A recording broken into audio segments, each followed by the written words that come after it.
we've got a large group, and I want as many people as possible to speak, because this cuts across, as far as I'm concerned, and I think you'll hear that in full force today, every sector of New Mexico, right? Business, healthcare, victims, families, the judicial system, and primarily DAs, law enforcement, mayors, who are asked to navigate something with very little tools to navigate it. And we can, and we have, and I'm sure someone will ask me, talk about the amount of money that we keep investing, and we should, but without the tools, it isn't gonna have the impact that we need to both help people get the help they need, in doing so, hold violent criminals accountable, and focus then on preventing the kinds of risks that can lead to homelessness and transient behaviors, so that we can do the compassionate work that I think most New Mexicans and most mayors are willing to stand up in their communities without a press conference and a special session. But we're dealing with a multitude of serious issues that cannot stand. Now, I've been talking, as the mayors know, and this group has been helping us navigate that, so I want you to hear from them directly. But tomorrow at noon, we're asking lawmakers to do right by New Mexico families, to do right by all of our cities and counties, and to create the kind of opportunities for us to get help to the people who need that help, without which will be at risk themselves on the streets. They're prey to drug dealers and violent felons, to trafficking, and put an end to a revolving door of individuals on our streets. So I'm gonna go to the mayors first, and I wanna thank Mayor Keller, who, if you wanna have a tough situation to navigate, as these mayors will tell you, be the face of a situation when people are calling, and it's usually me, every day, about what they need you to do differently in your city, and you do it only to find the very individuals right back where you interrupted a particular pattern. And I might just point out, and then I'm handing it over to you, Mayor. I was in Rio Rancho and Bernalillo today, this morning. I ran into a small encampment right across from Bernalillo High School. And the activity that I saw seemed incredibly harsh, and as a parent, so, you know, public urination, fighting, and it turns out that this particular area behind a speedway is a constant place where police are called. Now, I don't know about the other New Mexico parents, but as a parent and a grandparent, I don't want my kids at a school where this behavior is occurring and the police are coming and called every day or every other day or once a week. I don't know how often, but I will tell you this. When members of my detail recognize that from when they are on the beat, it's all the time. And the law enforcement personnel will tell you here that they recognize high-risk areas, they recognize it in a call, they know it, they know these individuals, and for them, enough is enough as well. So I just wanted to point out, there's not a single day I don't see this behavior. Not one day. I come to work, I see it.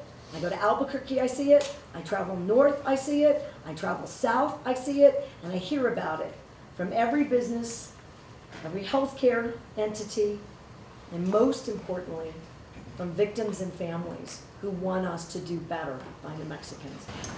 State of New Mexico Executive Office, Santa Fe, New Mexico, proclamation.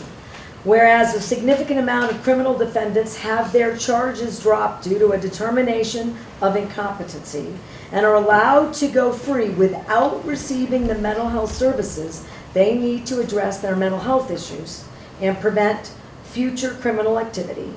Whereas the standard for imposing civil commitment or assisted outpatient treatment in New Mexico is outdated, such that the definition of danger to self or danger to others creates a dangerously high bar to having someone receive the mental health treatment they need, which prevents officials and loved ones from getting those suffering from severe mental illness desperately needed care, and jeopardizes community safety as a consequence. Whereas local law enforcement agencies do not consistently report crime and ballistic information to the Department of Public Safety, which is vital to effective criminal investigations and comprehensive analysis of criminal activities across jurisdictions. Whereas New Mexico has the nation's highest rate of pedestrian fatalities per capita, according to the Governor's Highway Safety Association, and many of these fatalities and other vehicle pedestrian accidents occur as a result of individuals unsafely remaining on medians. Whereas New Mexico has some of the highest rates of gun violence in the nation, and much of this violence is perpetuated by convicted felons. Whereas New Mexico's Racketeering Act needs to be updated to ensure that the state can stem the rise of organized crime by effectively prosecuting those involved in criminal organizations. And whereas hundreds of New Mexicans die from drug overdoses every year, many of which are the result of the widespread availability of fentanyl, a powerful synthetic opioid up to 50 times stronger than heroin. Whereas communities across the state have been devastated by the South Fork and Salt fires and other natural disasters, as noticed in Major Disaster Declaration. The number of that declaration is DR 4795 and M, and continue to require aid from the federal government to address the aftermath of these natural disasters.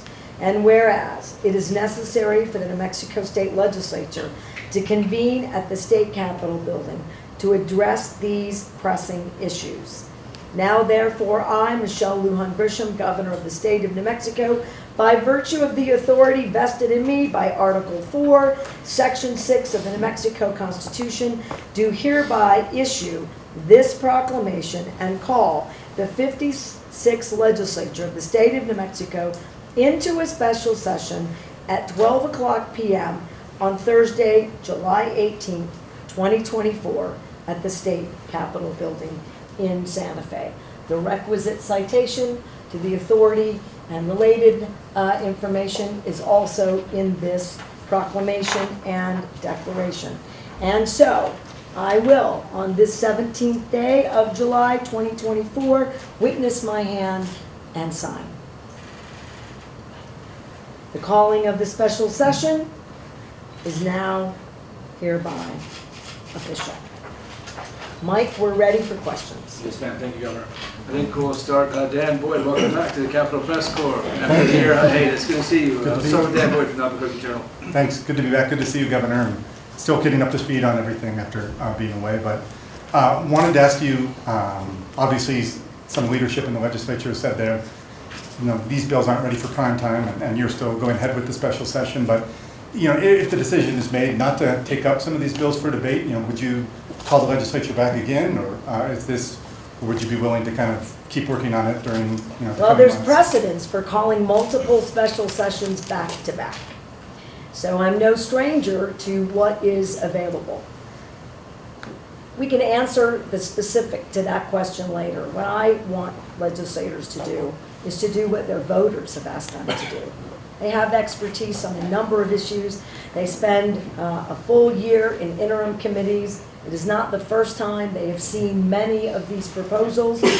When they ask for your vote and support, they demonstrate to you that they will lead, that they will address the challenges.